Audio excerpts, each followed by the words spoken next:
Très bien. Aujourd'hui, je vais vous parler d'un jeu qui est un des jeux les plus connus sur Roblox, je pense. C'est Adopt Me.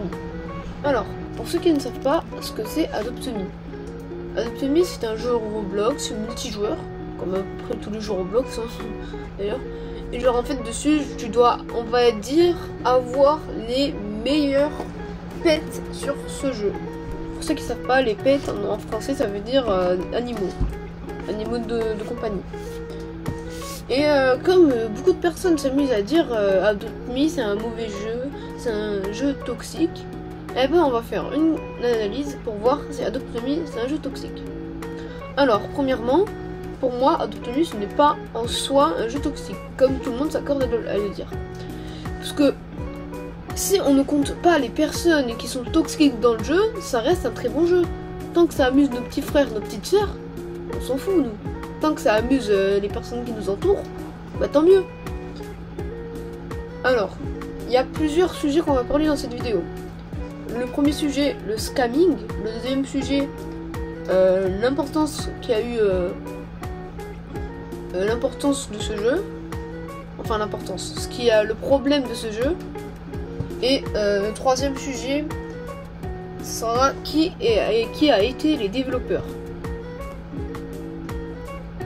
Alors, les développeurs, enfin non, le premier sujet c'est le scamming. Alors pour ceux qui ne savent pas, le scamming en français ça veut dire l'arnaque.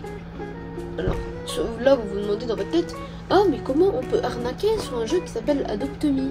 Alors pour ceux qui ne savent pas, sur Adopt Me il y a un système d'échange.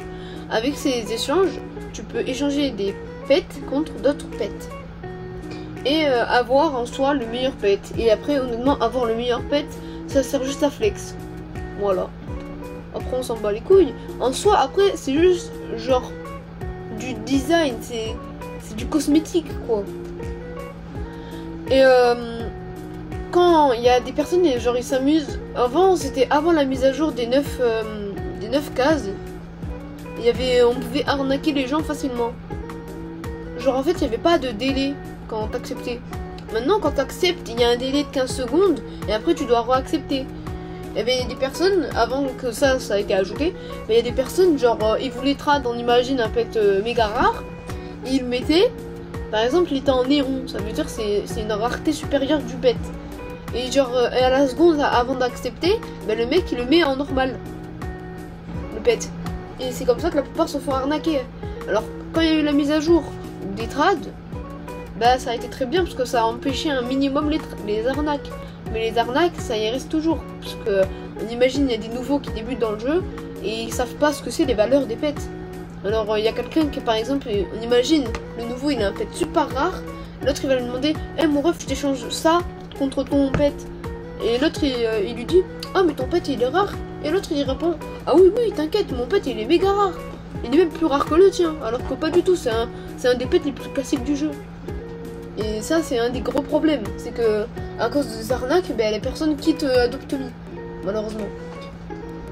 Après, il y a un bon système d'opening, c'est-à-dire, je veux dire, un endroit où la plupart trad, ben, il y a un endroit au milieu, on va dire, ouais, un endroit au milieu, c'est un peu une maison, et genre tu rentres dedans, à gauche, il y a un endroit où tu peux ouvrir des œufs. Et les œufs, après, tu peux avoir des pets dedans. Et après, avec les pets que tu as eu, tu peux les genre améliorer en âge. Il me semble qu'il y a 5 niveaux d'âge.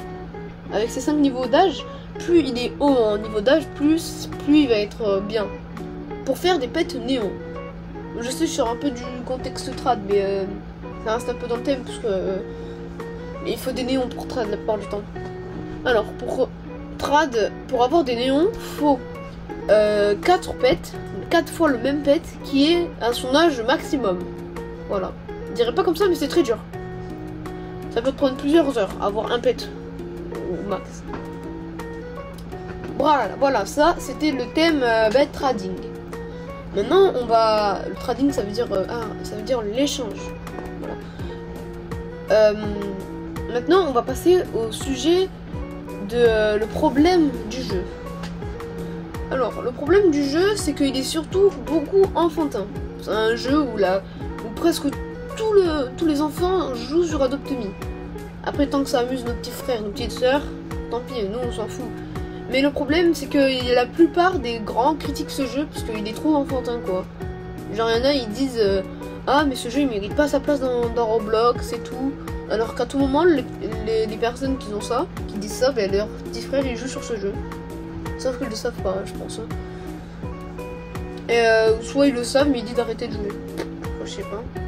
Et il y a aussi beaucoup de problèmes au niveau des prix des pets. Parce que oui il y a des pets qui sont payants. T'es obligé, il y a des pets qui coûtent 1000 Robux, c'est-à-dire à peu près genre à peu près ouais 20 balles. Non, qu'est-ce que je dis? Non, 12, 14, 15 balles. Et ça c'est le prix en soi des un pet plutôt rare.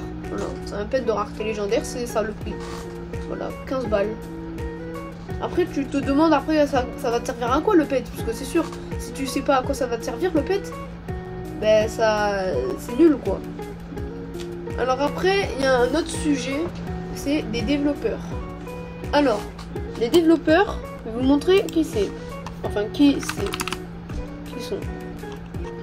Alors, je vais taper Adopt Me. La barre de recherche. Hop. Je vais ici. Alors, bon déjà, le jeu a été fait par le groupe Up Life Game. Voilà, pour ceux qui ne savent pas, le jeu a été créé par Up Life Game. Et si on va dans groupe, ici, oui, je sais, je lag, c'est normal que ça dure longtemps pour charger.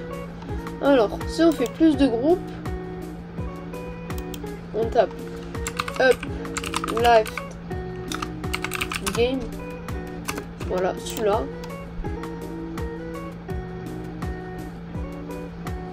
Voilà. Celui-là, c'est un des développeurs. Il y en a plusieurs de développeurs, hein, mais c'est un des développeurs. Voilà, il a le Roblox Award.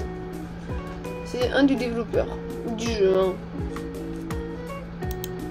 Après, il y a pas que lui. Il me semble qu'il y en a un autre aussi qui est très connu. Je me rappelle plus c'est quoi son prénom, mais littéralement, il est dans le jeu. Genre, il a un endroit de lui dans le jeu. Mais on peut pas savoir, genre, c'est qui les autres développeurs, malheureusement. Bref, il y a un développeur, sinon on va chercher sur Google. Hein. Développeur de Adopt Me. Alors, Adopt Me développeur. Alors, Uplife Games, c'est le mec qu'on a vu tout à l'heure, et Dreamcraft. Ok, Dreamcraft. Ok, alors on va voir. Normalement ça va être le mec là, Dreamcraft. Le mec que je vous parlais tout à l'heure. Dreamcraft. Newsfizzy, voilà c'est lui. Newsfizzy. Ce mec c'est le fondateur principal de Adopt Me. Voilà. Pour ceux qui veulent savoir, c'est le fondateur principal de Adopt Me. C'est Newsfizzy. Et là vous vous dites ça va bientôt être la fin de la vidéo. Ben non, parce que je vais vous parler d'un sujet surprise. Alors, le dernier sujet, ça va être sur les personnes de Adopt Me. Je vais vous dire juste les différentes personnes qu'il y a dessus. Alors, premièrement, il y a des arnaqueurs. Les arnaqueurs, c'est comme je vous ai dit tout à l'heure, c'est ceux qui arnaquent soit les nouveaux, ou soit qui font encore des techniques d'arnaque. Qui créent des techniques d'arnaque, bref. Et ils font ça. Et après, il y a les personnes fair play. Les personnes fair play, ça veut dire, eux, ils n'achètent rien en Robux. Ils font que farm. Ça, on va dire, ils n'arnaquent pas. Et ils disent, par exemple, en fait, la personne fair play fait tout de bien, quoi. Tout de bien dans le jeu. Et il y a la dernière type de personne, la personne random. Genre, en fait, il s'est dit, pourquoi pas, je commencerai à Adopt Me. Il s'est fait arnaquer, il a arrêté. Comme la plupart. Voilà. Malheureusement, c'est à cause de ça que Adopt Me perd de la visibilité. C'est à cause de l'arnaque, malheureusement. On pourra rien y faire, hein, à part s'ils arrivent à trouver une nouvelle technique d'arnaque. On pourra rien y faire. Alors, honnêtement, tant que Adopt Me ça amuse nos petits frères, nos petites sœurs, honnêtement, ça reste un très bon jeu. En soi, si t'as rien à faire et que t'es jeune, genre t'es un enfant, honnêtement, ce jeu, il peut être sympa pour ta journée. Honnêtement. Après, c'est sûr, c'est un jeu enfantin, c'est pas pour non plus les adultes. Ça, c'est sûr. Mais sinon, les adultes, j'ai des jeux aussi à vous conseiller. Hein. Par exemple, ce jeu, et plein d'autres jeux, quoi. Vraiment plein d'autres jeux. Des jeux de battleground, des jeux de fight et tout. J'ai plein de jeux à vous proposer. Bref, c'était la fin de cette vidéo. J'espère qu'elle vous aura plu. C'était Montal qui vous parlait. Tchuss.